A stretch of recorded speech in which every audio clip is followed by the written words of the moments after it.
Welcome to your Healing Place podcast with Linda and Mindy.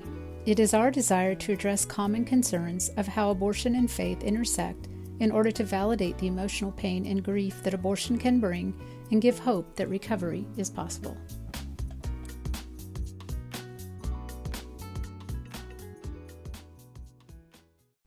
Linda, you and I are here today to talk about triggers and not from a professional point. We're not counselors, professionally trained, therapists or any of that. But we've had our own triggers and we've talked to people who've been triggered by their abortion experience. And so we just kind of want to talk about what that can look like in a And person's sometimes life. it just is total side blinding you. You don't Yeah. see it coming at all. Yeah. And these things could just kind of hit you at any stage in the healing process. Yes, I would. Yes, 100% agree with that. And I would think kind of what I think of when I think of a trigger is something that you don't see. So, like, when an animal's going through wood and it triggers a trap, Right. you don't see it. You never really see it coming. And then it hurts like, it stings or it takes control of you or your emotions are done or, whatever Partly because happens. you didn't expect it. Right. Yeah. And you Yeah, think you're that's what makes it healed. worse. You Hmm. think you're safe. You think you're okay. And then boom, somebody says something. And you had a text today from somebody. I did. A gal that we had been through Bible study together, and she was doing really well. And somebody at work says, do you ever hope to have any children? And that just triggered her. Just she wasn't expecting it and didn't know how to answer it. Mm, And so, yeah, it can come out of the blue.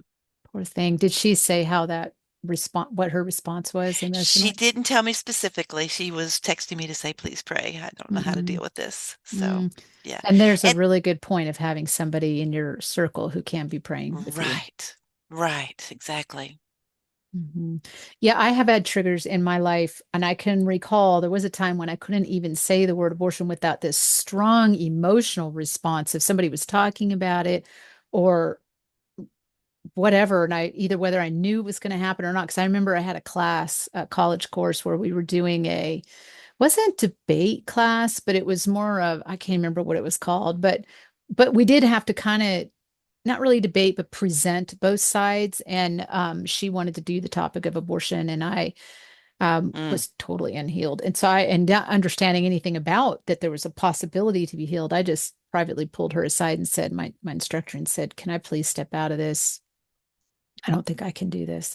You And didn't tell a lie or anything. Yeah. I'm sure she figured it out. Yeah. I mean, it's kind of obvious, but I was like, I just don't think I can handle this emotionally. And she let me sit that one out, which Mm. probably actually the whole class was probably going, she's probably had an abortion. I mean, it's probably that's what happened, because I couldn't do it. And now I can talk about it and it doesn't bother me because I've had healing, but the trigger just comes. And so it can trigger crying, it can make you have heart palpitations, anxiety, extreme anxiety, maybe even panic attacks, and people are triggered by all kinds of things. So, did you Right. It have can be triggers? something that's said to you, or it can be an event in life. Sometimes a trigger can even be like the birth of a granddaughter, Mm, which is a wonderful event, but then you're holding this baby realizing, hmm. it Hmm. takes you right back to the abortion, Oh, or not being able to have other children, or just yes. life events that are going to happen to us. Hmm. And it takes us back to the pain of that decision. Oh, that is so true. And it reminds me of a woman I knew that after multiple abortions, she felt like she was fine, but it wasn't until she saw the ultrasound of um, not even her first grandbaby, but a grandbaby. And Mm. and she saw the ultrasounds of all the others, but this one hit her and Hmm. she realized. So it's interesting how we can compartmentalize things so much. And then all of a sudden something comes along. But is a trigger bad? I mean, what is it revealing in us? Maybe just God taking us a little bit deeper into that healing. So it Yeah. may not be bad if it's what He's doing in our lives to um, maybe there's a little pocket of something in there that is not quite healed. And I think we should be open to that. Yeah. Yeah, I would agree. I would think that God is allowing something for us to see, to say, hey, there's still something here I need to deal with. And I want Hmm you to come to me hmm for this. I'm the only one that can really resolve this and heal this properly. hmm It's like when So there's a wound, the pain is a good thing true, because the pain says there's something wrong here that needs to be right? healed, Oh, good right? point. Really good point. Hmm And I remember, Linda, we were recently at that conference in CareNet, that pro-life conference, and everybody there is there for the same basic reason, and yet there was a gal that mentioned that in our breakout session that somebody triggered her. She had abortion in her past, and something that somebody said there triggered her. And it more than likely it wasn't intentional because we're all pretty sensitive to the topic there, but Right. um, still triggered her. One So, thing that often triggers us that we don't see coming is going to the OBGYN and on mm-hmm. that intake form when it says number of previous pregnancies. I think we've all hit that have Mhm, abortion in our past. Like, okay, now what do I put down? mhm, And if mhm. it's the first time someone's done that since the abortion, that can be a real trigger because it's like in your That's so face true. That's so that true. I was pregnant and So now I'm true. not. Yeah. Yeah, and I don't know about you, but those are things that I don't usually answer.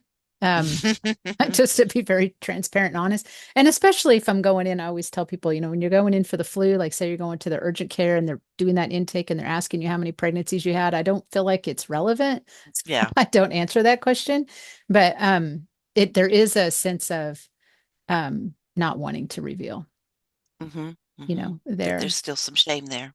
Yeah, maybe a Although little I bit. had one friend that actually was, I don't even know if it was an OBGYN, but it was a doctor's form. And she went ahead and put on there that she had had. And I think she even said that the form actually said, have you ever had an abortion before? And she actually put yes, worst decision of my life. And Mm, that opened up just a fantastic conversation with this mm, doctor who turned out to be pro-life. mm. And she was able to talk about healing and some of the resources that she knew were available for healing. Oh, wow. So some of those situations can actually open a door even. Yeah. And like you said, it shows whether we're healed or not, if we can Yeah. be open and And there's talk not the about it. shame there. Yeah. Yeah. Yeah. And if God is,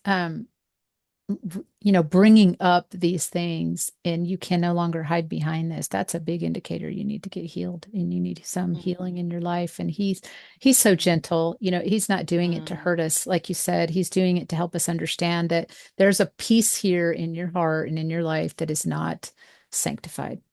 Mhm. Mhm.